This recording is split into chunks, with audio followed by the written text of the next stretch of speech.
America त आइयो, तर अब पालो हरियो पत्ता अर्थात् ग्रीन कार्डको। यदि तपाईँ अमेरिकामा पढ्दै हुनुहुन्छ वा कुनै कम्पनीमा काम सुरु गर्दै हुनुहुन्छ तर तपाईँलाई ग्रीन कार्डको प्रोसेस र टाइमलाइनको बारेमा थाहा छैन भने यो भिडियो हजुरहरूको लागि। भिडियो अलिक विस्तृत भएकाले मैले यो भिडियोलाई दुईटा भागमा बाँडेकी छु, त्यसैले पूरा बुझ्नको लागि अन्तसम्म हेर्नुहोला। Step 1, prevailing West determination PWD अर्थात् प्रचलित ज्याला निर्धारण। तपाईको कम्पनीले सबैभन्दा पहिले अमेरिकी श्रम विभाग अर्थात् डिपार्टमेन्ट अफ लेबरसँग PWD को लागि अनुरोध गर्नुपर्छ।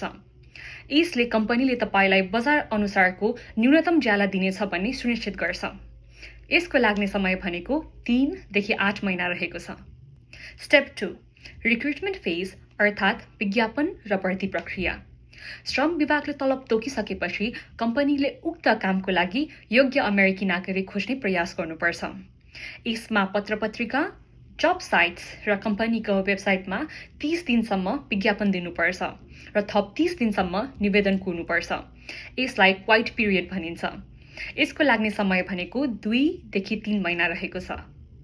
Step 3, form labour certification ETA 9089।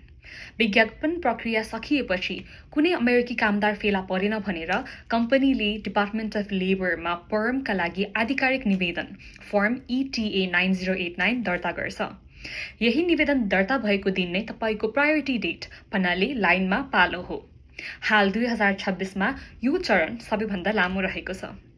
सामान्यतया यसको लाग्ने समय भनेको 1 वर्ष रहेको छ, तर यदि श्रम विभागले तपाईको केसलाई थप अनुसन्धानका लागि छनौट गर्यो भने थप 8 देखि 14 महिना पनि लाग्न सक्छ। स्टेप 4, इमिग्रेसन पेटिसन अर्थात् I-140 आवेदन। फर्म स्वीकृत भएपछि कम्पनीले USCIS मा I-140 फर्म दर्ता गर्छ। यसले कम्पनीसँग तपाईलाई तलब दिने पैसा छ र तपाईँ उक्त कामको लागि योग्य हुनुहुन्छ भनेर प्रमाणित गर्छ। साधारण प्रक्रियाको लागि यसको लाग्ने समय भनेको 4 देखि 6 महिना रहेको छ भने अहिले 1 वर्षसम्म पनि लागेको पाइएको छ। तर यो चरणमा $2,965 तिरेर प्रिमियम प्रोसेसिङ पनि गर्न सकिन्छ। यसो गर्दा 15 दिनभित्र तपाईले आफ्नो डिसिजन लिन सक्नुहुन्छ।